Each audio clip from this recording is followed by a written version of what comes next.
Good morning. Welcome to the end of December. This is AM Dreamingstitcher here with my latest flosstube video. It has been a while. I was last posted, I believe, in October. I have had a lot going on in my life. That's why the videos have been a little bit few and far between. But I wanted to give you something before the end of the year, just so any interested subscribers could know what's going on. I will try to speak up. I've been having a lot of microphone issues. I do hope this tapes. I practiced a little bit with it and it seemed to be working. We'll see what happens.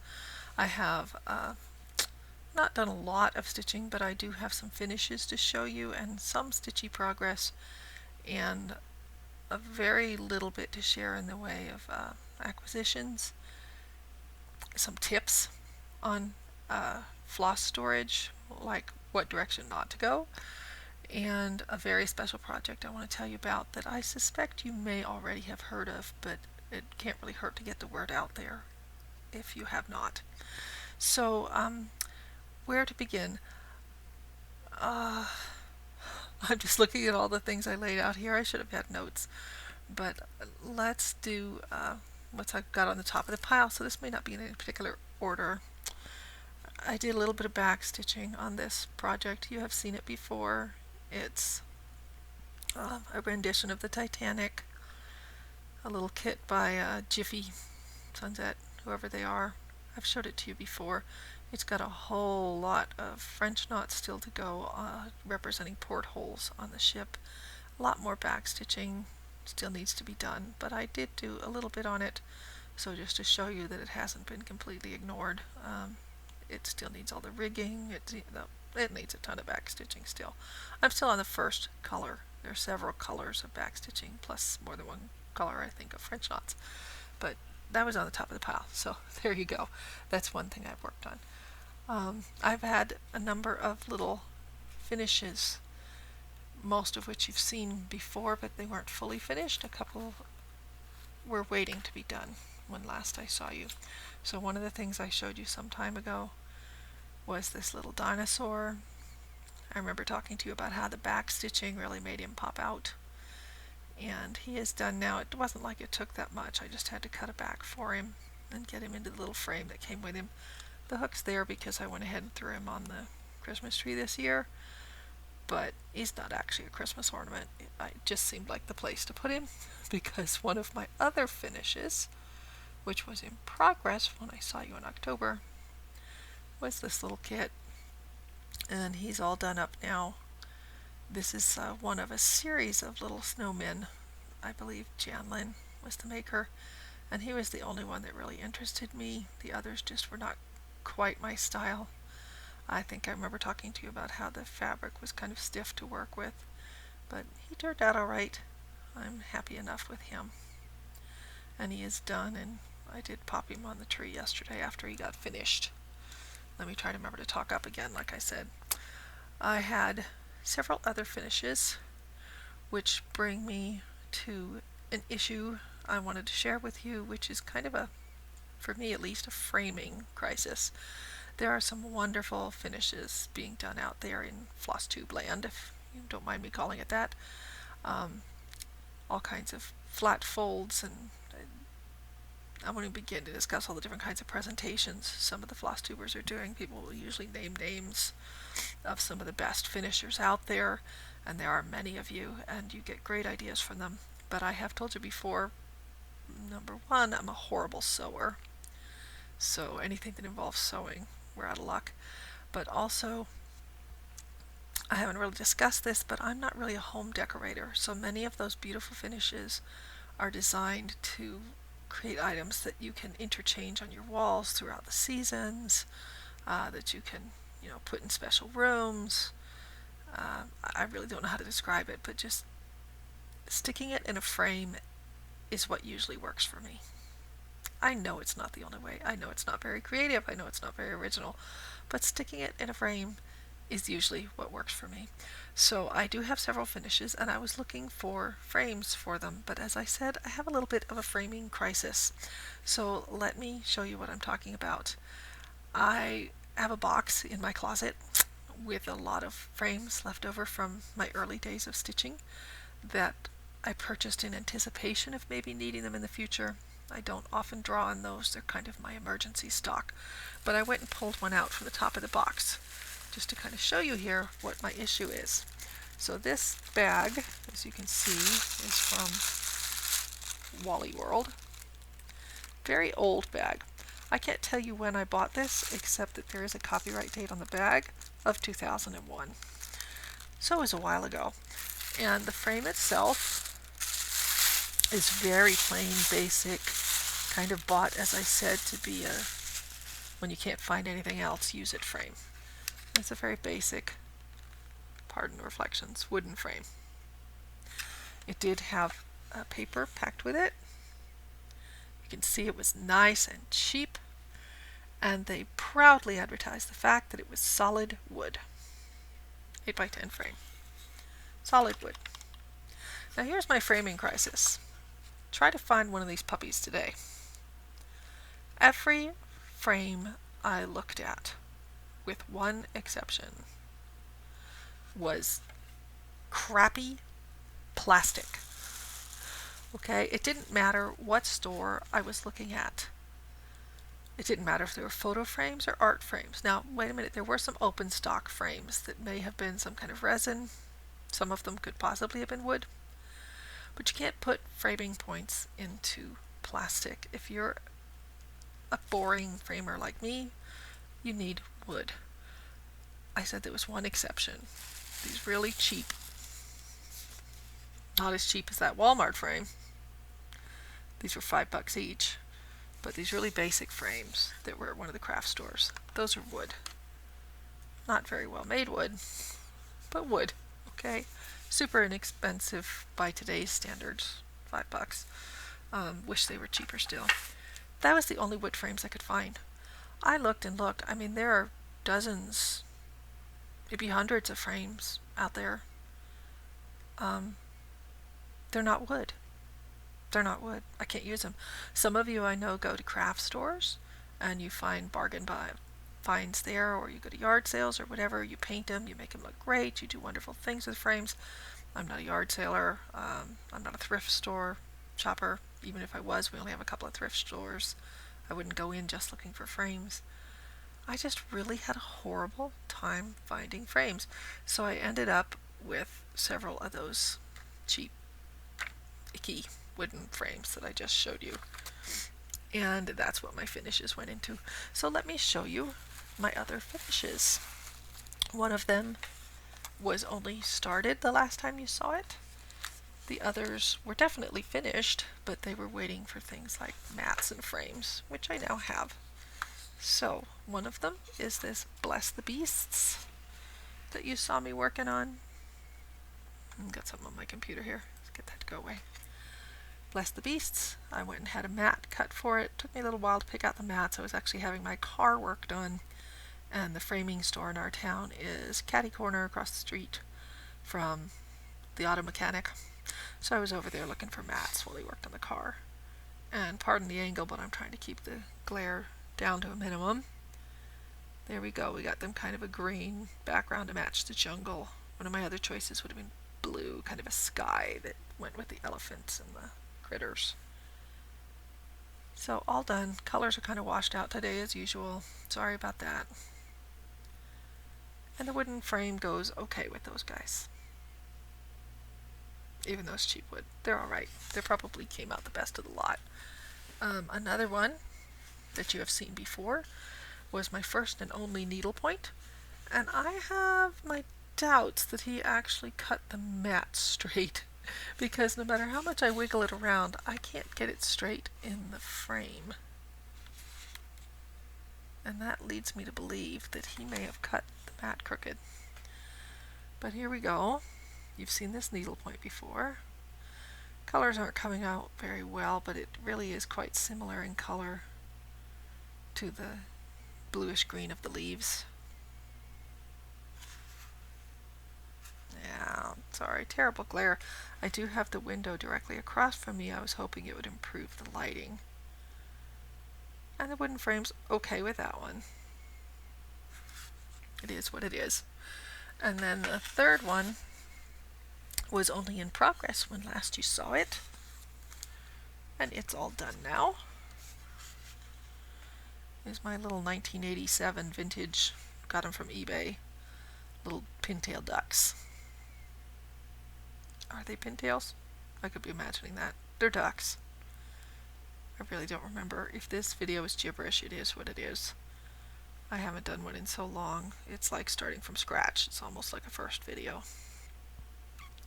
But there are my ducks. And the brown's okay with them because of the browns in the ducks. But I was just disappointed that there were not more framing choices out there. Disappointed enough that I went ahead and got one more spare TV frame, just so I would have it.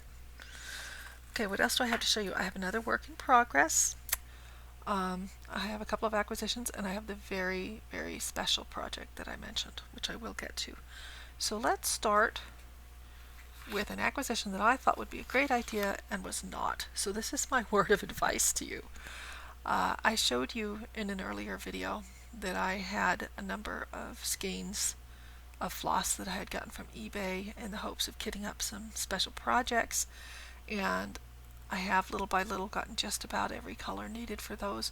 But in the meantime, I ended up with a lot of kind of extraneous floss that I kept sorting through and wondering what to do with. And I saw this storage solution, and I thought, you know what? If I used one of these snap-tight boxes for each number range of floss, I could manage to hold a lot of my floss in these and organize them really well. This top box, for example, seems to be my 800s. So I have my baggies full of 800s, and I can just stuff 800s in there when I want to and know what I've got. Now, why did I say this is not such a great storage solution? Because the boxes don't really stay together. This is supposed to snap to the others, but the snaps themselves are, if they're just a little bit off, they don't hold. I can put it back on there. I can push the snaps right back over the little bits where they're supposed to be. You could hear those snaps. And it's not going to stay very well. As soon as I start moving it around or doing anything with it, they tend to come apart. Look, there it goes again. See, they just don't hold. They're not well made. Maybe it's not the well made. They're made well for what they are. They're not well designed. I have some other storage that is so much more reliable than those Sterlite boxes that the enclosures actually go all the way over and definitely hold nicely. These snap tights, or whatever they were called, not so much. The good news is they were 50% off, but the bad news is I bought 4 sets before I came home and tried them and found out that, yeah, they'll hold all my floss, but they don't stay together. Very, very disappointing. So if you are in the market for storage, if it's not too late and you're out there looking for the after Christmas bargains, don't bother with the snap tight things. They're okay, but they're just not going to hold the way I would like them. Okay, another acquisition to tell you about was a deal I got. I went to my not so local needlework store and picked up 3 charts. One of them was just another one with these pots that I've showed you before, the Southwest designs that I like so much. I went ahead and picked up a 3rd set to go with the other 2 that I already showed you, and I really want to start working on those soon. But in their Christmas selection, they had one of my favorite charters, which is the Crossed Wing collection. I've told you how much I like birds. And they had 2 charts that apparently were donated to their little nonprofit store. This one with the Christmas tree, Crossed Wing Christmas number 26. And this one was snowmen. I like the tree better, but the snowmen are kind of cute. I especially like the little dog with the mitten. This was $2. And this was $1, and it rang up at 50 cents. I mean, how can I say no to 50 cents for this chart that I really have liked for a long time with the tree in the middle? What I want to start on are these little birds.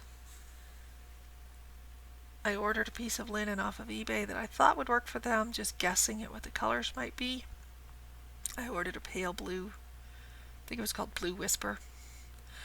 But I decided after reading the chart that I really need to try to find what they say it was stitched on, which is Dove Gray, 32 count Belfast, Zweigart. So I've got to find some of that so I can do those little birds. Anyway, a couple of charts and one more acquisition to show you. I can't recall if I actually got any other things, but this was just a bargain. It was an add-on from the Evil Empire, as my sister refers to Amazon. A Théa Gouverneur. I have never had another Théa Gouverneur chart, and this was less than $5 for this little rose. So I thought I'd get it and try her out and see what I think. See if I like them. So for all you Théa Stitchers out there, I've got my first. Okay. One more work in progress to show you, and then the special project that I wanted to talk to you about. I do not recall, other than finishing the ducks and the snowman, and the little bit of back stitching on the Titanic piece. I think this other one is the only whip that I've done anything on, the only work in progress that I've actually been doing. And that's my White Rabbit from Orenco. And you won't see a whole lot of difference. I did add the border all along the top. I decided to see what that was going to look like. Originally, I didn't know if I wanted to stitch it because it's charted to have a border. And then I decided I'd go ahead and give it a try. So I began stitching the border in. I've also added some colors to the background, to the blue bits. I have done some stitching over here on this edge. There has been some progress there. Not having shown it to you for a while, it's probably hard for you to tell. I did a little bit on his tabard. Yeah, he's got a long way to go, but I did spend some time on that. I can't even tell whether you can see that there's a thick border of white here. It goes all the way across. Anyway, so some progress on him. I may continue with him into the new year. I'm not really here to talk about New Year plans, but I have another project that kind of supersedes the others that I need to work on, and that's the one that I'll probably put in the heading for this video, my very special project.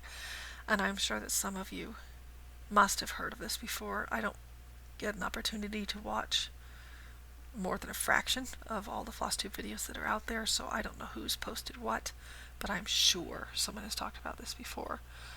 And I'm really pleased, really honored to have been accepted to participate in this. And if you haven't heard of it already, the project is looking for international stitchers especially. That's one reason I feel so honored to have been chosen, because they have lots of stitchers from Canada and the United States already. They're really more interested in international stitchers if they can get them. And I know there are flosstubers out there from a number of different countries. The project that I'm talking about is something called Torah Stitch by Stitch. And you do not have to be of the Jewish faith in order to participate in this project. They are looking for stitchers of all denominations, different skill levels, whatever they can get. If you go online, they have a website, Torah Stitch by Stitch. If you send away to them and pay them by PayPal, you get a little envelope with your materials in it. And what it is a particular temple, I guess would be the word, has undertaken, actually maybe she's just displaying it at a particular temple, an artist, we'll say, has undertaken to stitch the Torah with volunteer help. And they send you a chart, and they send you a needle, and they send you sufficient black floss for your needs, and directions. and how to take care of it, tips on looking after it, and a nicely serged piece of fabric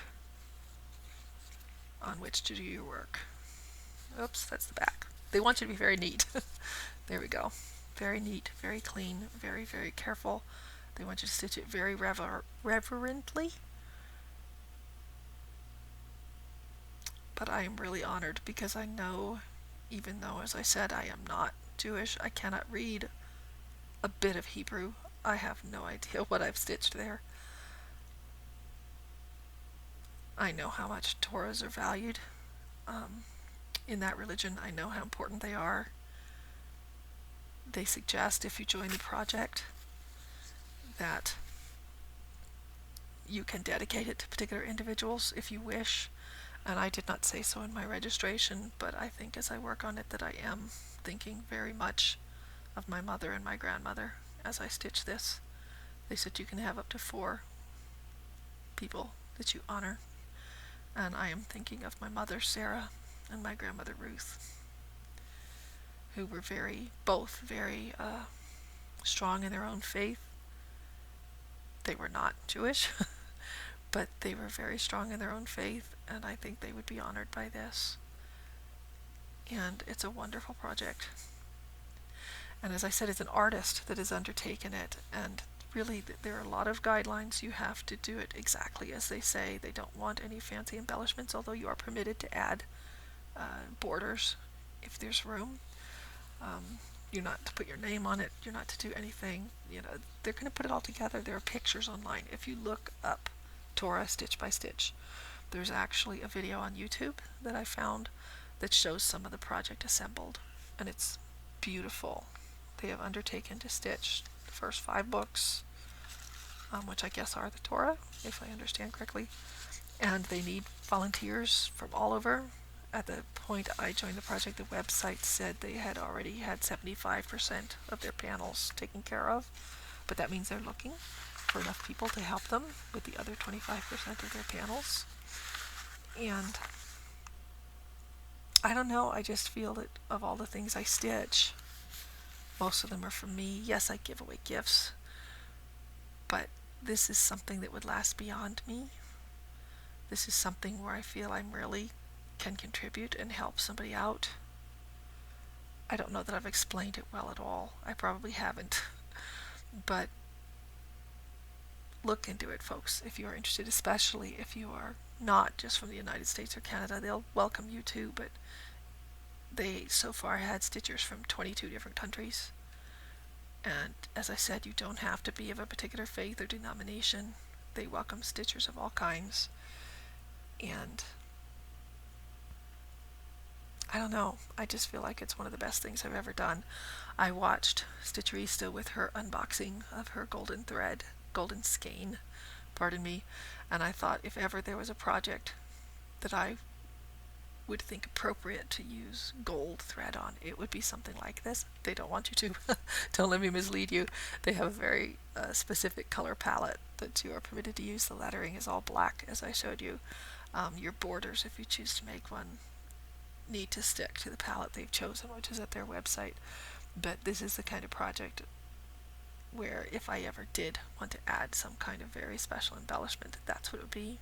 They specifically ask you not to use metal threads, I believe. I remember reading that because of the tarnishing and such. Not that gold tarnishes. That's why I said the golden skein would not be an issue, except they don't want that. But I just mean a project of this nature would be the sort that I would think that would be useful for. So that's really all that I have been up to. I don't think I brought out anything else to show you or to talk about. The issues with finding wooden frames. Don't buy snap-tight boxes. Everybody be very happy in your stitching. Show you the little bit of progress I have and let you know about that Torah stitch by stitch. That's really all I have to say. I know it's been a few months. I'm hanging in there. And life is what it is. So Thank you for watching, subscribing, all those good things. I really don't understand this social media thing very well. I know that everybody plugs into their videos to please like, subscribe, all of that. I'm not sure how that works. It feels really good to know that people are watching, but I am not trying to be some huge social media presence, which is good because it's never going to happen. Um, I can tell that. But I just, as I said in my very first video, I just want to share some content because you're out there stitching and you want something to watch, and we all love this hobby of cross stitch, and I just want to share it with you. So please enjoy what you're stitching. I hope everything's going well in your lives. If it isn't, please, I hope you have people near you to give you the comfort you need to get you through tough times. And I hope to bring you another video when I have something to show, I guess. I was posting once a month on the third Sunday. I can't promise anything like that now, but when I have something to show, I'll show. So thank you very much for watching, and I hope that you'll tune in again to what I have to show sometime in the future. Thank you. Oh, and Happy New Year. Bye.